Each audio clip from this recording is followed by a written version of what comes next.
Hello everyone, welcome back to the channel. Before we dive into today's video, I would like to make a very quick announcement. As we're approaching a new year, there will be a number of changes here on World Affairs in Context. A significant part of my content will migrate over to Substack, and Patreon you're going to see new interviews there. I'm very excited about these changes. By the way, you're going to see new interviews there. There will be more written content. By the way, I just uploaded a new article this morning over on my Patreon and Substack. You're welcome to read it, and you will see more ways to engage with my content and also to chat with me, other subscribers, in a subscriber-only chat. It will be a really great way to connect with like-minded people, and I'm very excited about these new changes that I think will bring a lot more dynamic to world affairs. And context, I will include the links to my Substack and Patreon in the description box. Below this video, make sure that you are subscribed, and I look forward to seeing you on those two platforms.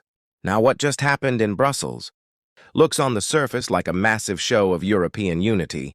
We are talking about a 90 billion euro loan for Ukraine, guaranteed by the EU budget spread over the next 2 years. French President Macron confirmed that the funds are going to be used for Ukraine's military capabilities.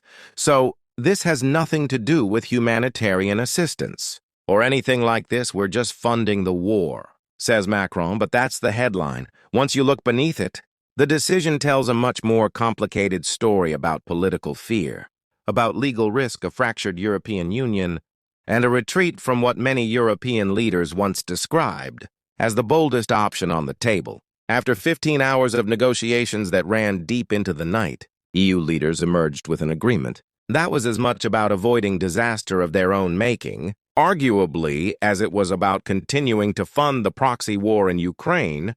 The deal gives Kiev an interest-free loan, backed by the collective strength of the EU budget, meant to cover urgent military and allegedly economic needs. In public, officials framed it as a practical, realistic solution, and of course, they were compelled to save their face.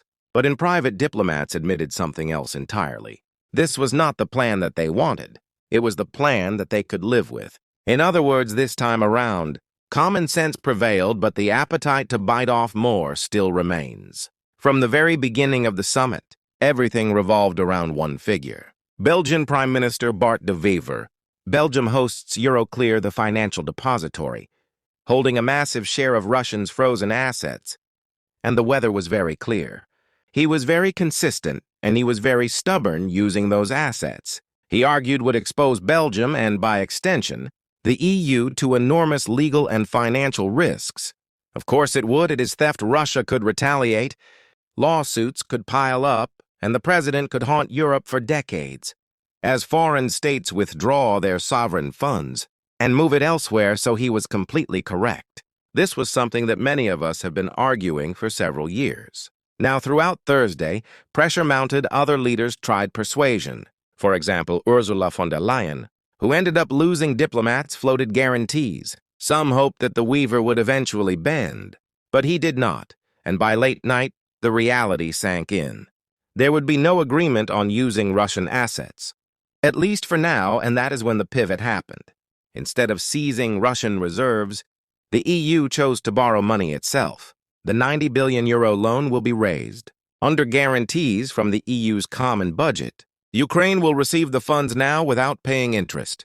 Repayment, however, is conditional, at least politically conditional.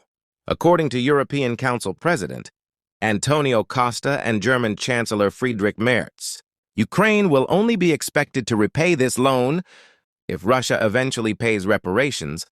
That, of course, is clearly wishful thinking. Reparations are paid by a loser, not a winner, and of course they're fully aware of it. That's where the ambiguity creeps back in. Merz openly suggested that the EU could still turn to frozen Russian assets to cover Ukraine's debt. He claimed that it would be done, quote, in full compliance with international law. In other words, the option hasn't disappeared completely. It just, effectively just been postponed. It's been wrapped in legal language and kicked down the road. The decision also exposed something Europe prefers not to talk about. It exposed unity in the EU now comes with exemptions, carve-outs, and at least some compromises. Hungary, Slovakia, and the Czech Republic refused to take part in guaranteeing that loan. They didn't want financial exposure. They didn't want political responsibility, and instead of forcing the issue, Brussels let them opt out. So effectively, the EU is fracturing in front of our eyes. Only after these three states were freed, effectively from all financial obligations, did they agree not to block the initiative. That's how the EU got its deal. Supporters of Ukraine still declared victory. Of course, French President Macron called the agreement the most realistic and practical solution. He emphasized that military support for Ukraine is now guaranteed. One EU diplomat claimed that the bloc moved from, quote, saving Ukraine to a, quote, saving face, and I would agree with the latter portion of that statement. The EU never really tried to save Ukraine. On the contrary, it is using Ukraine as proxy. And then, of course, there is Russia's response that we have to discuss. It is already taking shape. The response is very measured. The response is very thoughtful. Through just days before the summit, Russia's central bank filed a lawsuit against Euronews, demanding more than 18 trillion rubles in damages. Many regard this lawsuit as a symbolic gesture, because it is filed within the Russian Federation itself. But it is a necessary gesture. It is a sign that this legal battle actually looms over everything that Europe is doing. It is a reminder that financial warfare doesn't end with sanctions. It continues in courts, arbitration panels, and in international institutions. Perhaps no one embodied the outcome of the summit more than Bardu.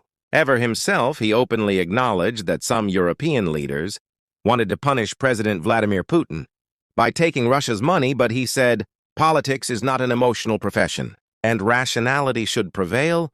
Then he joked quite darkly, and I thought this was very funny. And I will include a link to him actually making these comments.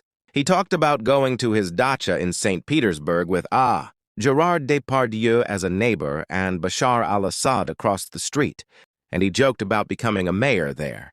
And so that was his clever response to Politico, framing him as a Russian asset.